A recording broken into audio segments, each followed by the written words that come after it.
है। मैं तुम्हें एक प्राचीन व्रत बतलाता हूँ, एकाग्र मन से सुनो। जिस व्रत के प्रभाव से तुमने मेरा आधा आसन प्राप्त किया वह मैं तुमको बतलाऊंगा, क्योंकि तुम मेरी प्रेयसी हो। भाद्रपद मास में हस्त नक्षत्र से युक्त शुक्ल पक्ष की तृतीय तिथि को उसका अनुष्ठान मात्र करने से स्त्रियां सब पापों से मुक्त हो जाती है। हे देवी, तुमने आज से बहुत दिनों पहले हिमालय पर्वत पर इस व्रत को किया था। यह वृत्तांत मैं तुमसे कहूँगा। पार्वती जी ने पूछा, हे नाथ, मैंने क्यों यह व्रत किया था, यह सब आपके मुख से सुनना चाहती हूँ। उत्तर की ओर एक बड़ा रमणीक और पर्वतों में श्रेष्ठ हिमवान नामक नाना प्रकार के पक्षी और अनेक प्रकार के पशु उस पर निवास करते हैं। वहां पहुंचकर गंधर्वों के साथ बहुत से देवता सिद्ध चारण पर पक्षीगण सर्वदा प्रसन्न मन से विचरते हैं। वहां पहुंचकर गंधर्व गाते हैं, अप्सराएं नाचती है। उस पर्वतराज के कितने ही शिखर ऐसे हैं कि जिनमें सप्तऋषि रत्न और वैदुनी बनी आदि की खाने भरी हैं। यह पर्वत ऊंचा तो इतना अधिक है कि मित्र के घर की तरह समझकर आकाश का स्पर्श किए रहता है। उसको समस्त शिखर सदैव हिमबर्फ से आच्छादित कर रहते हैं और गर्म जल की ध्वनि सदा सुनाई देती रहती है। हे पार्वती, तुमने बाल्यकाल में उसी पर्वत पर तपस्या की थी। 12 वर्षों तक तुम उल्टी टांगकर केवल धुआं पीकर रही। 64 वर्षों तक सूखे पानी खाकर रही। माघ मास में तुम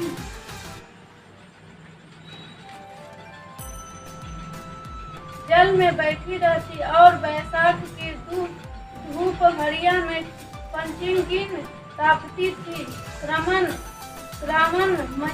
सावन महीने में जल बरसात तो तुम भूखी प्यासी रहकर मैदान में बैठी रहती थी। तुम्हारे पिता इस तरह के कष्ट सहन को देखकर बड़े दुखी हुए। वे चिंता में पड़ गए कि मैं अपनी कन्या किसको दूं। उसी समय नारद जी वहां आ पहुँचे। मुनि श्रेष्ठ नारद जी उस समय तुम्हें देखने गए थे। नारद जी को देखकर गिरी ने अधरी पद आसन आदि देकर उनकी पूजा की और कहा, हे स्वामी, आप किस लिए आए हैं? मेरा अयोग्य है, आपका आगमन मेरे लिए अच्छा है। नारद जी ने कहा, हे पर्वतराज, सुनो, मैं भगवान विष्णु का भेजा हुआ आपके पास आया हूँ। आपको चाहिए कि यह योग कन्या रत्न किसी योग वर के दे। भगवान विष्णु के समान योग वर ब्रह्मा, इंद्र और शिव, इनमें से कोई नहीं है। इसलिए मैं यही कहूँगा कि आप अपनी कन्या भगवान विष्णु को ही देवे। हिमवान ने कहा, भगवान विष्णु स्वयं मेरी कन्या ले रहे हैं और आप यह संदेश लेकर आए हैं तो मैं उन्हें अपनी कन्या दूंगी। हिमवान की इतनी बात सुनकर मुनिराज नारद आकाश में विलीन हो गए। वे पीताम्बर चक्र और गदाधारी भगवान विष्णु के पास पहुँचे। वहां हाथ जोड़कर नारद जी ने भगवान विष्णु से कहा, हे देव, सुनिए, मैंने आपका विवाह पक्का करा दिया। उधर हिमवान ने पार्वती के पास जाकर कहा कि हे पुत्री, मैंने तुम्हें भगवान विष्णु को दे डाली। तब पिता की बात सुनकर तुम बिना उत्तर दिए ही अपनी सखी के घर चली गई। अब वही जमीन पर पड़कर तुम बड़ी दुखी होती हुई विलाप करने लगे। तुमको इस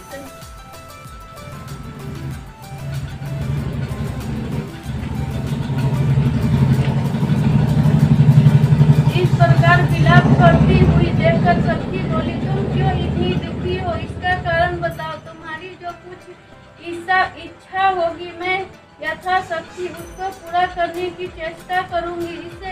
इसमें कोई संशय नहीं है। पार्वती बोली, मेरी तो कुछ अभिलाषा है, उसे तो तुम प्रेम पूर्वक सुनो। मैं एकमात्र शिव जी को अपना पति बनाना चाहती चाहती हूँ।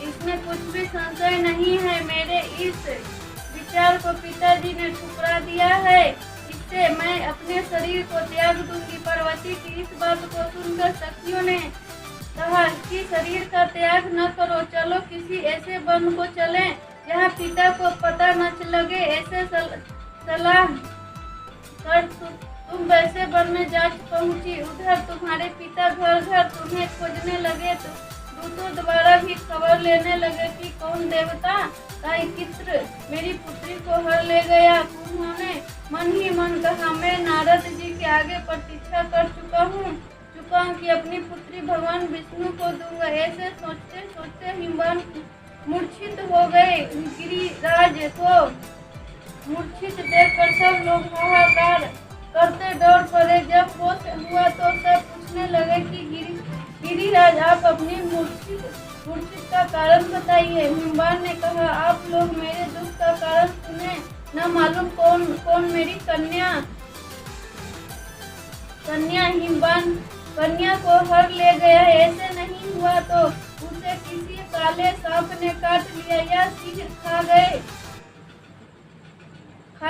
गए होंगे। हाय हाय, मेरी बेटी कहाँ गई? किसी दुष्ट ने मेरी पुत्री को मार डाला। ऐसा कह वे वायु के झोंके से कांपते हुए वृक्ष के समान कांपने लगे। इसके बाद हिमवान तुम्हें वन खोजने लगे। वह वन भी सिंह भालू हिंसक जंतुओं से बड़ा भयानक हो रहा था। तुम भी अपनी सखियों के साथ उस भयानक वन में चलती चलती एक ऐसी जगह जा पहुंची जहाँ एक नदी बह रही थी। उसके रमणीय तट पर एक बड़ी सी कंदरा थी। तुमने उसी कंदरा में आश्रम बना लिया और मेरी एक बालू कामिनी प्रतिमा बनाकर अपनी सखियों के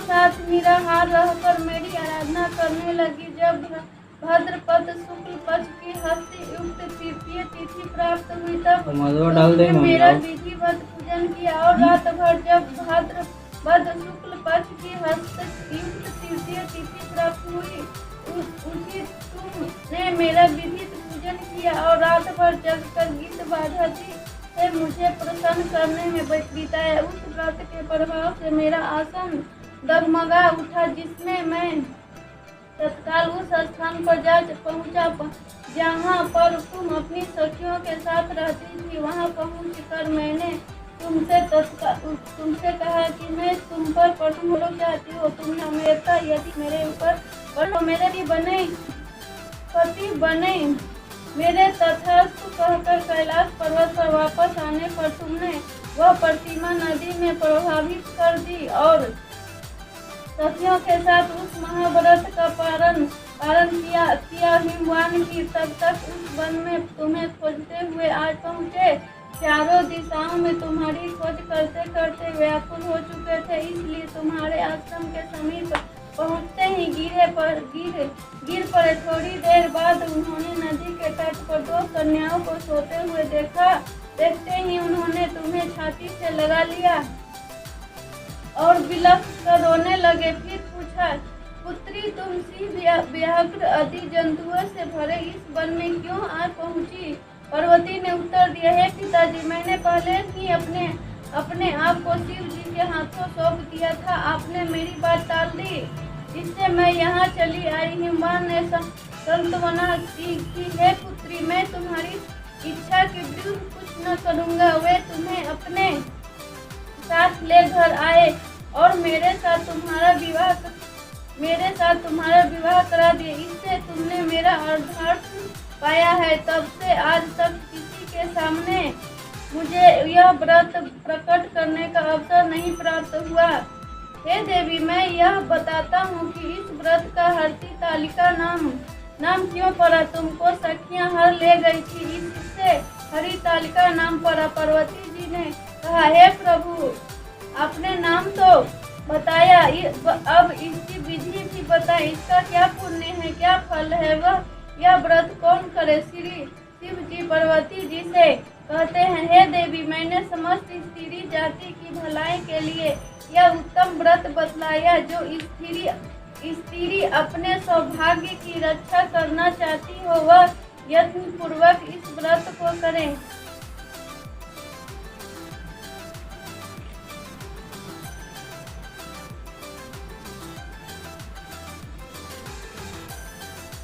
केले के खमके आदि से सुशोभित एक सुंदर मंडप बनावे। उसमें रंग बिरंगे के रेशमी कपड़ों से चंदोबा लगाकर 56 चंदन आदि सुगंधित द्रव्य से यह मंडप लिपवावे। फिर सब भेरी मृदंग आदि बाजे बजाते हुए बहुत से लोग एक मित्र होकर तरह तरह के मंडलाचार करते हुए उस मंडप में पार्वती तथा शिव जी की प्रतिमा स्थापित करे। उस रोज दिन भर उपवास कर बहुत से सुगंधित फूल, सुगंध और मनोहर धूप, नाना प्रकार के नैवेद्य आदि एकत्र कर मेरी पूजा करे और रात भर जागकर करे। ऊपर जो जो वस्तुएं गिनाई गई उनमें अतिरिक्त नारियल, सुपारी, जम्बीरी, नींबू, लौंग, अनार, नारंगी आदि जो फल प्राप्त हो सके उन्हें इकट्ठा कर ले। उस ऋतु में जो फल तथा फूल मिल सके विशेष रूप से रखे। इसके बाद धूप दीपादि से पूजन कर प्रार्थना करे, हे शिव रूपिणी, हे मंगले, सब अर्थों के देने वाले, हे देवी, हे शिव रूपे, आपको नमस्कार है। हे शिव रूपे, आपको सदा के लिए नमस्कार है। हे ब्रह्मरूपिणी, आपके नमस्कार है। जगधारिणी, आपके नमस्कार है।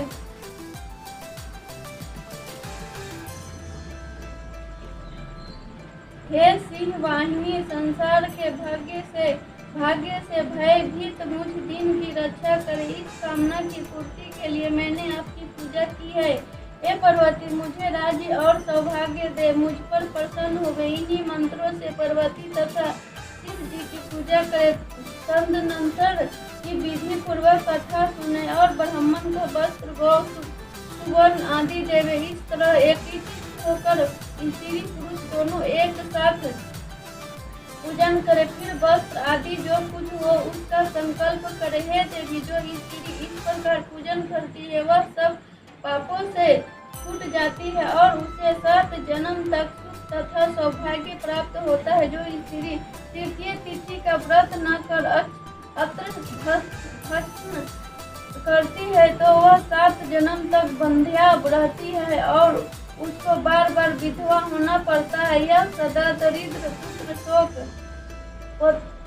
शोक से शोकाकुल स्वभाव की लड़की, सदा दुख भोगने वाली होती है और उपवास न करने वाली स्त्री अंत में घोर नरक में जाती है।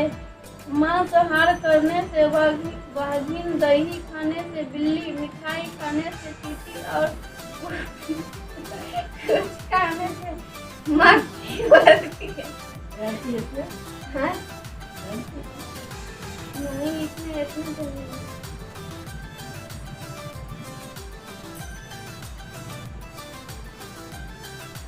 चीज के अत्र खाने से, सुकड़ी फल खाने से, बंदरिया पानी पीने से, जोंक दूध पीने से, साफिन उस रोज होने से, अजगरी और पति को धोखा देने से मुर्गी होती है। इसलिए सभी स्त्रियां व्रत अवश्य करे। दूसरे दिन सुवर्ण, चांदी, तांबा अथवा बांस के घोष के पुत्र अत्र भरकर ब्राह्मण के दान दे और प्राण करे। जो स्त्री इस प्रकार व्रत करती है मेरे समान पति पाती है और जब वह मरने लगती है तो तुम्हारे समान उसका रूप हो जाता है। उसे सब प्रकार के संसारिक भोग और मुक्ति मिल जाती है। इस हरि तालिका की गद कथा मात्र सुन लेने से प्राणी को 1000 अश्वमेध और सैकड़ों वाजपेय पेय यज्ञ करने का फल प्राप्त होता है। देवी, मैंने यह सब व्रतों में उत्तम व्रत बताया जिसके करने से प्राणी सब पापों से छूट जाता है। इससे कुछ भी संशय नहीं है। मुझे हमें छेड़ दे। हाँ